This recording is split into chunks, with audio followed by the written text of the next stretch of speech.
So అందరికీ నమస్కారం. ఈ వీడియోలో 7th క్లాస్ యొక్క యూరోప్ పాఠ్యాంశం గురించి మనము మాట్లాడుకుంటాం. ఎందుకంటే ముందు వీడియోలో మనం ఆల్రెడీ ఫస్ట్ పార్ట్ మాట్లాడుకున్నాం, రిమైనింగ్ పార్ట్ మాట్లాడుకుందాం. మరి యూరోప్ అనగానే ప్రపంచంలోనే రెండవ చిన్న ఖండం ఏదంటే యూరోప్. మన భారతదేశం కంటే యూరోప్ లో వేడి చాలా తక్కువగా ఉంటుంది.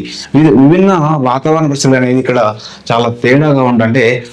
అంటే వాతావరణ పరిస్థితి అనేది మార్పులుగా ఉంటుంది. కొత్తగా ఈ వీడియోస్ అందరూ కూడా please subscribe channel and share friends. So ముఖ్యంగా మనకు యూరోప్ యొక్క ఆలాలి మనము దీనికి ఉన్నటువంటి ఏళ్ళు ఏమున్నాయి. యూరోప్ ఖండానికి ఉత్తరాన ఆర్కిటిక్ మహాసముద్రం ఉంది, దక్షిణాన మధ్యధరా సముద్రం, కాస్పియన్ సముద్రము, నల్ల సముద్రం ఉంది. యూరోప్ ఖండానికి తూర్పున యూరల్ పర్వతాలు ఉన్నాయి. ఈ యూరల్ పర్వతాలు అంటే వాస్తవానికి చాలా తక్కువ ఎత్తు కలిగి ఉంటాయి. మరి ఆసియా ఖండానికి మరి తక్కువ ఎత్తు ఉంది కాబట్టి ఆసియా యూరోప్ అనే రెండు కలిసి ఉంటాయి. కాబట్టి ఈ రెండు అంటే ఆసియా యూరోప్ కలిసిన ప్రాంతాన్ని ఏమంటే యురేసియా అంటాం. ఏమంటాం? యురేసియా అంటాం. ఇక్కడ యూరోప్ ఖండానికి పశ్చిమాన అట్లాంటిక్ మహాసముద్రం ఉంది. ఓకేనా. నెక్స్ట్ ఈ లెసన్ లో మనం మాట్లాడుకునే ఇటలీ యొక్క దీపకల్పం. సో దీపకల్పం అంటే ఏంటి సార్ అంటే, సో ఇక్కడ దీపకల్పం, దీపం అంటే 4 వైపుల నీరు ఉండే దాన్ని దీపం అని. సో దీపకల్పం అంటే ఏంటి సార్ అంటే 3 వైపుల నీరు ఉండి ఒకవైపు భూభాగం ఉండేదని దీపకల్పం అంటాం. భారతదేశం ఒక దీపకల్పము. మరి ఇక్కడ ఇటలీ కూడా ఒక దీపకల్పము.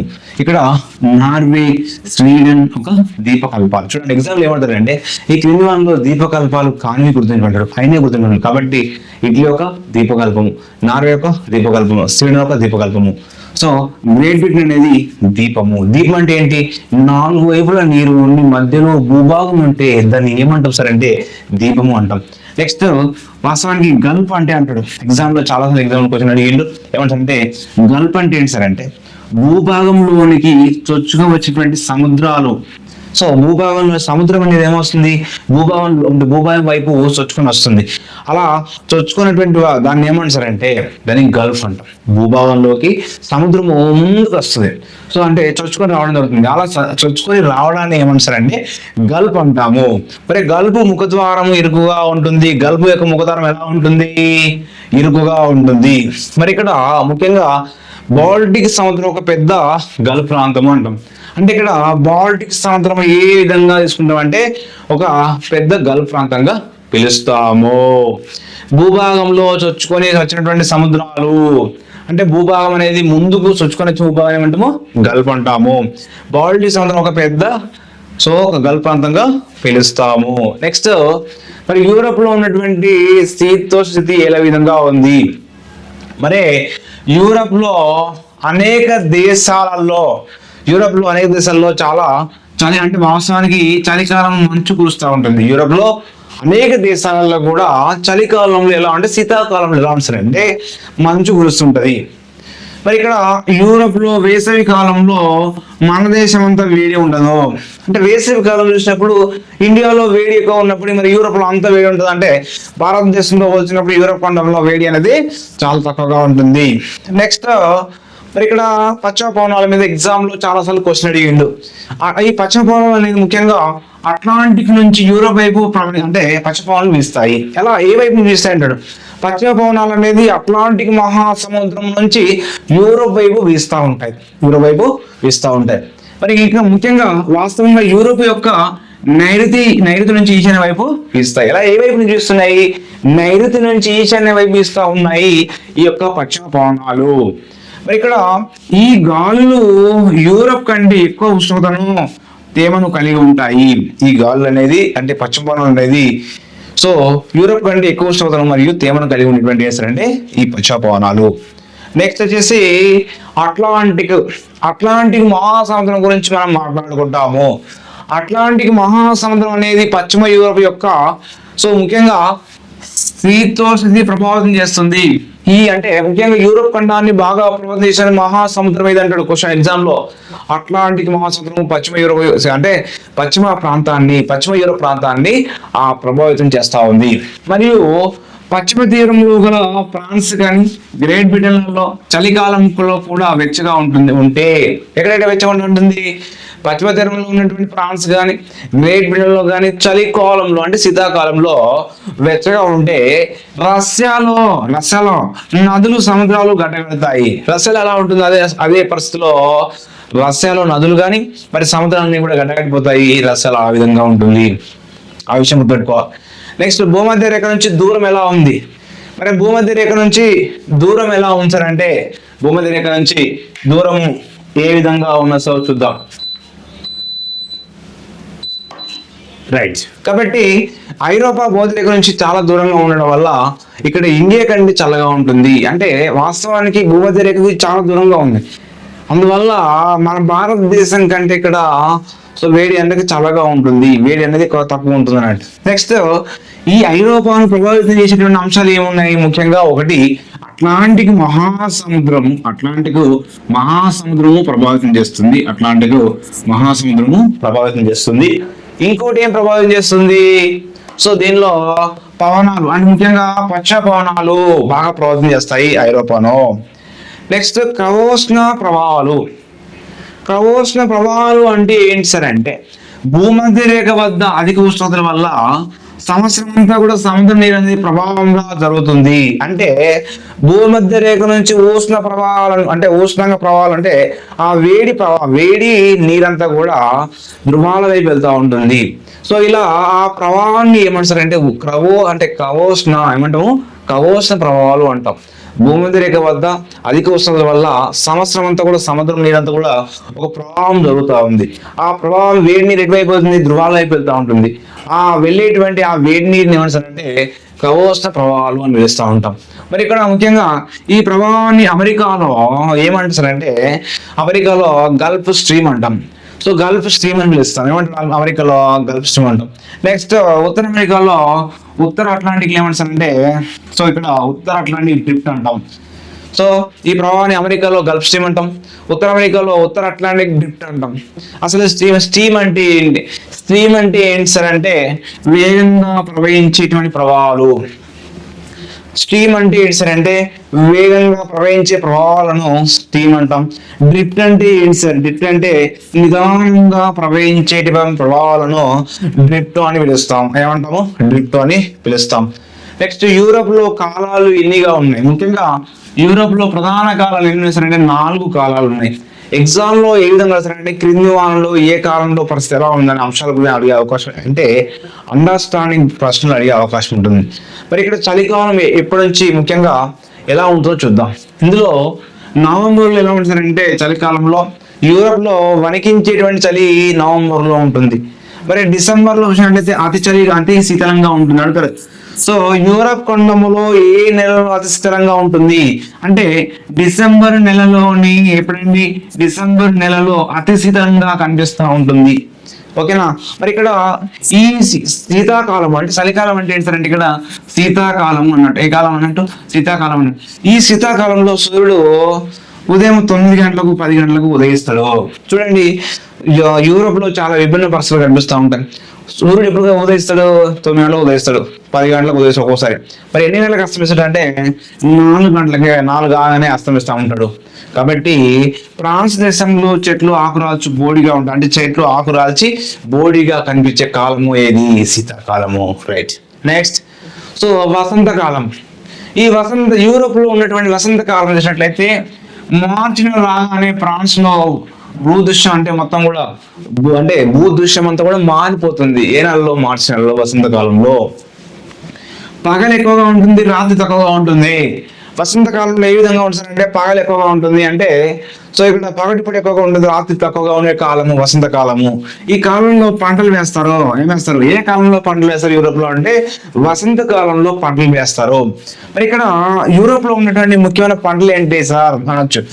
గోధుమ, రై అనేటువంటి పంట, బార్లీ అనే పంట,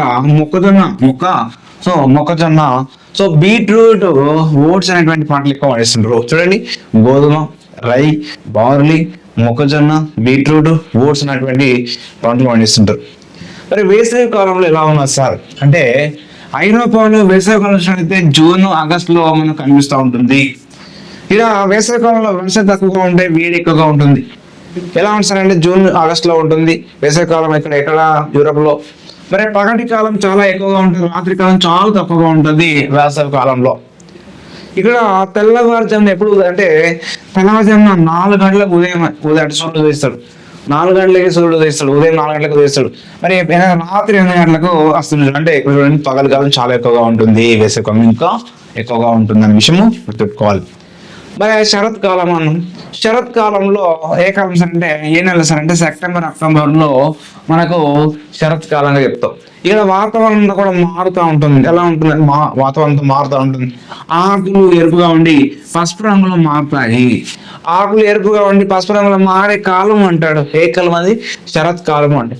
కాబట్టి ఇక్కడ ఈ కాలంలో ద్రాక్ష ఇతర పండ్ల జాతుల నుంచి తీసినటువంటి సారా జామ్ పండ్ల అంటే జామ్ మరియు పండ్ల రసాలు నిల్వ చేస్తారు.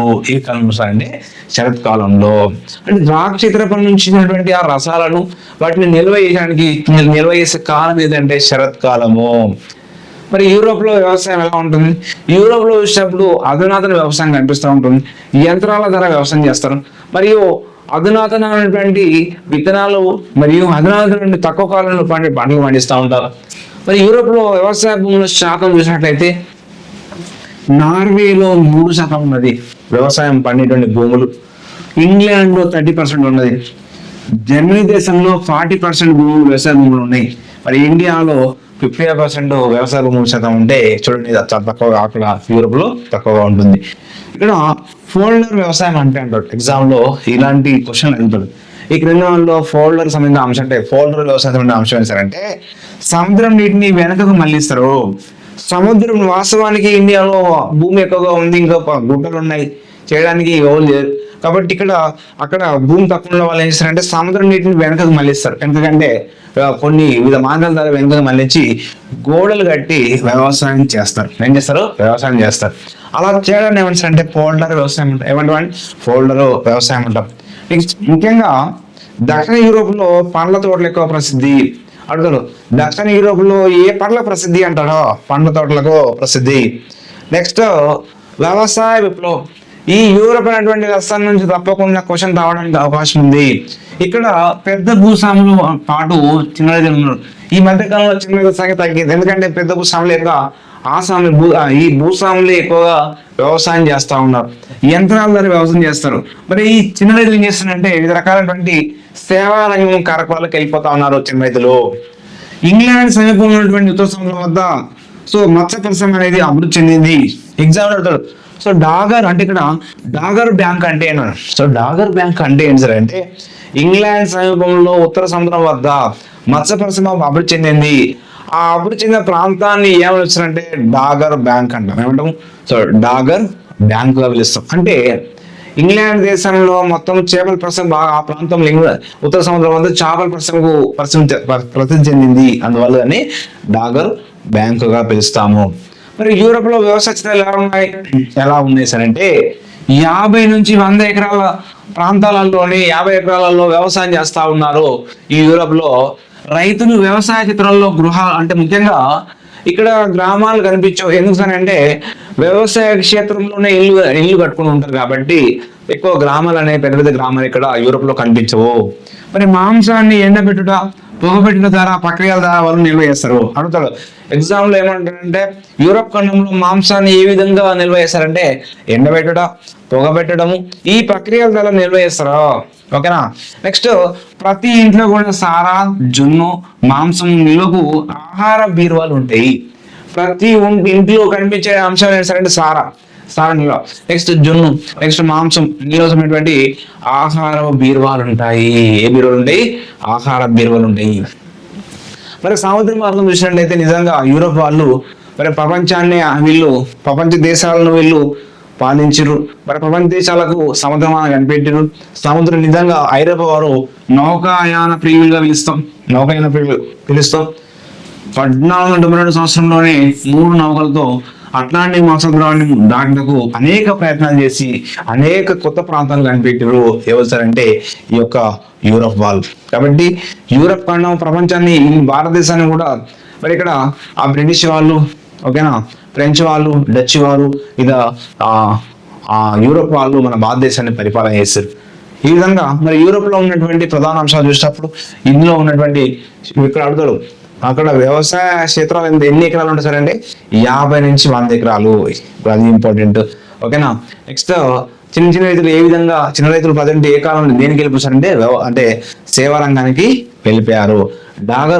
డాగర్ బ్యాంక్ అంటే ఏంటి సార్ అంటే ఇంగ్లాండ్ సమీపంలో ఉత్తర సముద్రం వద్ద ఉన్నటువంటి మత్స్య పరిశ్రమ. నెక్స్ట్ నార్వేలో వ్యవసాయ భూమి శాతం ఎంత ఉంది? 3% ఉంది. అది ఇంపార్టెంట్. ఓకేనా. నెక్స్ట్ శరత్కాలంలో ఏం చేస్తారంటే ఆకులు ఎలా ఉంటారంటే ఆకులు ఎరుపు రంగులో, పసుపు రంగులో మారిపోతాయి. ఏ కాలం అంటే శరత్కాలంలో. ఓకేనా. ఈ పండ్ల రసాలు నిల్వ చేసే కాలం వేస్తారంటే శరత్కాలంలో. కాబట్టి ఇట్లాంటి క్వశ్చన్లు మనకు ఎగ్జామ్ లో అడిగే అవకాశం ఉంటుంది. ఓకే, దీంతో మనకు యూరోప్ లెసన్ మొత్తం కూడా కంప్లీట్ అయిపోయింది. Thank you to